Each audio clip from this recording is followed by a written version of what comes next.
They are lying to you about this shutdown.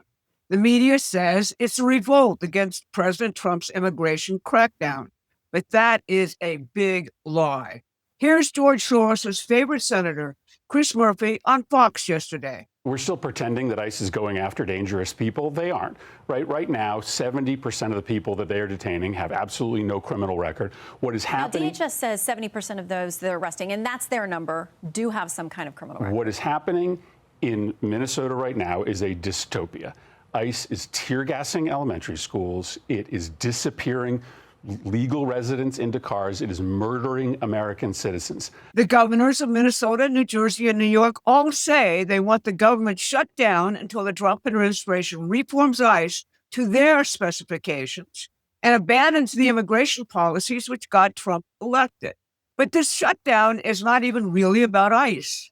It is a desperate reaction to an economic declaration of war on the globalist free trade system by President Trump. I'm Barbara Boyd, and I've studied the battle between the American system and the British free trade system ever since I first read about the American system back in the early 1970s. Today, I'll expose the Democrats' true motivation, show you how this parallels the first Civil War under Abraham Lincoln, and explain exactly how we win this battle in the midterms. So if you're up for taking the country back, please like and share this video. It increases our reach on YouTube. The Democrats go for civil war. Minnesota Governor Kim Walz let the cat out of the bag last week in his interview with The Atlantic.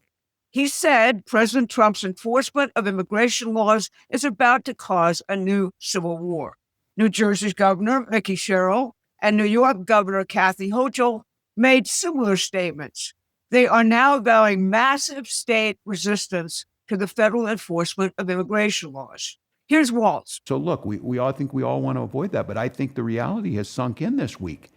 If you thought you could pass this by and you thought there was nothing there, I mean, is this a Fort Sumter, John Brown moment? Where are we at on this? Fort Sumter, John Brown? Are the Antifa thugs in Minnesota claiming John Brown's terrorist mantle? That accelerated the Civil War. The insurrectionists at the Atlantics just love to push that out there. But by the end of the week, the president had informed the blue states that he is not falling for their Civil War con. He announced the feds will now not go into the insurrectionist sanctuary states to help with crime. They will do so only if the blue states ask and say, please. Let them find the billions to fill the holes in their budgets caused by their sanctuary policies and support of mass immigration on their own without federal help. Let them fail for now on their own. President Trump also said the feds will protect all federal buildings and federal law enforcement personnel ruthlessly, and federal immigration enforcement will continue. The president also announced other flanks. He appointed a new prosecutor in the Justice Department who will report directly to him. Assistant Attorney General Colin McDonald will be going after the fraud in public programs in Minnesota, California, Illinois, New York, New Jersey, and elsewhere. And that's the mainstay of Democratic Party funding, both the funding of the street rioters and of Democratic Party candidates and officials. The FBI raided the Fulton County, Georgia election warehouse last week, a raid attended by Director of National Intelligence, Tulsi Gabbard. Gabbard's attendance signals that foreign involvement in the rigged 2020 Biden victory is under investigation. This also has the Democrats in a complete panic. And there is every indication that a grand jury in Fort Pierce, Florida, is now meeting with John Brennan, James Comey, and other participants in the fraud known as Rushgate under criminal investigation. You'll get a whole lot more perspective on the present moment by subscribing to our newsletter. You'll find all of our videos and posts there, along with the receipts showing you why we're saying what we're saying. Now, this is really a fight about free trade versus the American system. When U.S. Trade Representative Jameson Greer stepped forward on January 20th at Davos, he defined the real battle now behind everything. It's between the free trade system of globalization and the unique American system of economy invented by Alexander Hamilton and now brought forward again by Donald Trump. Today, I just want to play the part of his speech about Lincoln's economic policy and the difference with the slave system of the South under British free trade control. Here it is.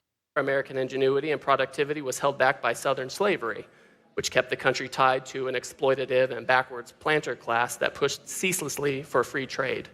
Southern millionaires wanted to sell the cotton that their slaves grew to the British and buy cheap foreign manufactured goods in return, and had no interest in supporting American industry or any idea of a broader American project. The South at that time apparently preferred a colonial model for its own economy, with the South playing the part of commodity producing economy. So it should come as no surprise that President Abraham Lincoln was a strong proponent of tariffs. Or in President Lincoln's own words, "My politics are short and sweet, like the old woman's dance. I am in favor of a national bank, I'm in favor of the internal improvement system, and a high protective tariff." President Lincoln famously was among the first Republicans, and he set a policy for Republicans early on. President Lincoln had an influential advisor named Henry Carey. Has anyone heard of this guy? Seriously, who's heard of him? One, okay, one person, two? Okay, two people, that's good. That's actually pretty good. But Henry Carey, he did more than anyone, arguably even Hamilton, I think, in laying out the rationale for America's development agenda, as I'll discuss later, his global impact, and he inspired much of the world to copy it. Lincoln, like Trump, came to power with a population that had lost touch with many of the founding principles of the nation. The extant political parties absolutely stunk. Like Trump, Lincoln confronted a Democratic Party which was completely under control of the slave masters and the British Empire. Lincoln knew our founding principles had to be reawakened if he was going to save the nations. By recreating the culture of the nation, of the Union, he made the instrument which would defeat slavery. Here's a portion of what he said.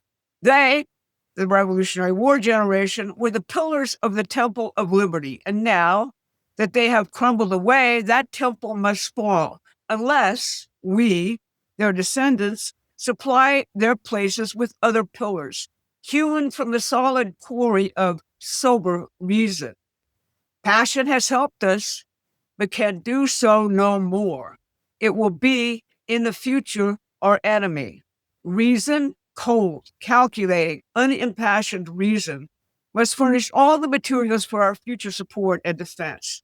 Let those materials be molded into general intelligence, sound morality, and in particular, a reverence for the Constitution and laws.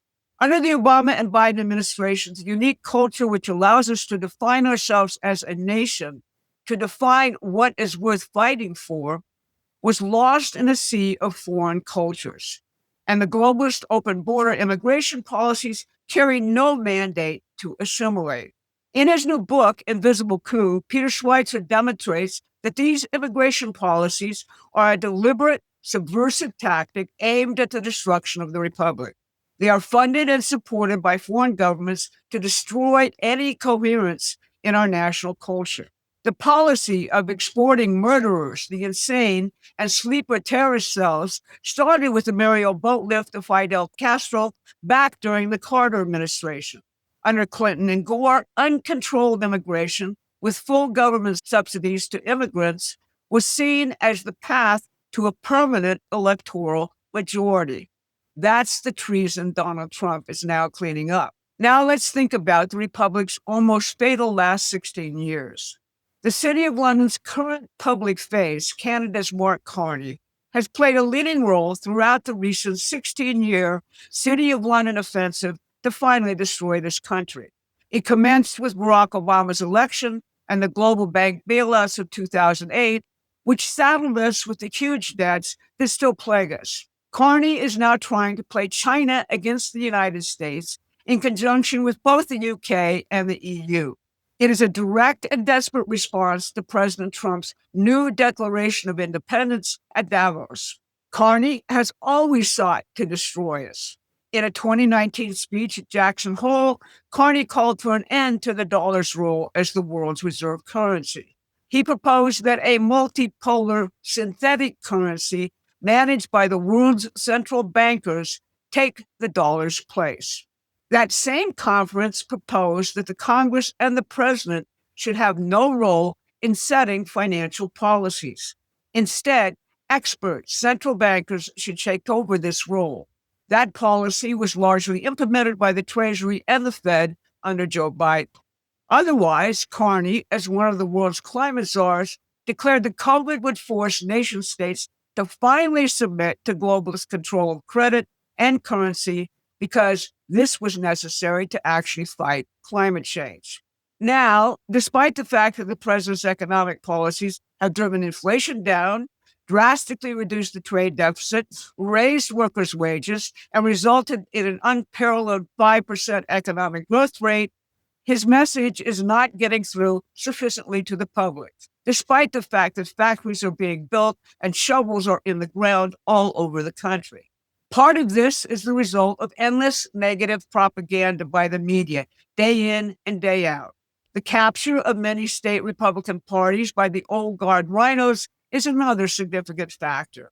A third factor is the so-called influencers, who claim to be all in for the president, but insist on pushing their own rage-fueled and clickbait agendas and second-guess him at every turn.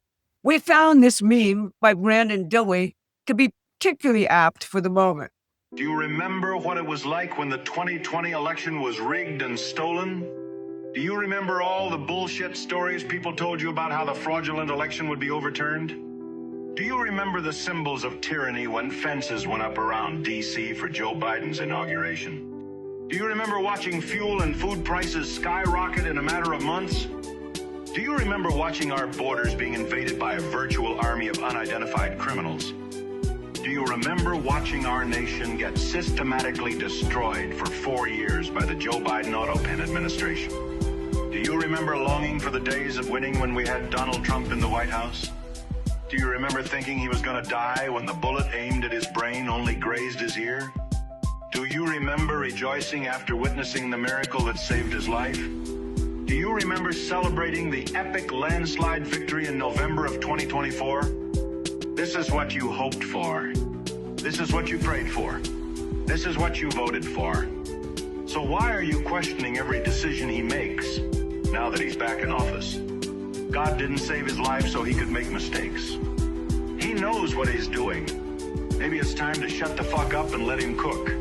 This has been a public service announcement paid for by the Dilley meme team. Winning the midterms requires educating the population on Trump's real economic and foreign policy revolution and real American history. Everyone with an audience who claims to be on board with the president has to get on board with this task in unison. We're doing that here at Promethean Action, and our growth shows it's resonated. That's because people are sick of being manipulated into rages about the news of the moment and are hungry for profound ideas. The midterm clock is ticking now, and we need to expand and scale up our efforts. Please subscribe to the newsletter and join our community if you haven't already. The link is in the description. I'll see you again on Thursday for our question and answer show. Thanks so much for listening. Please take a moment and subscribe to our free newsletter at prometheanaction.com.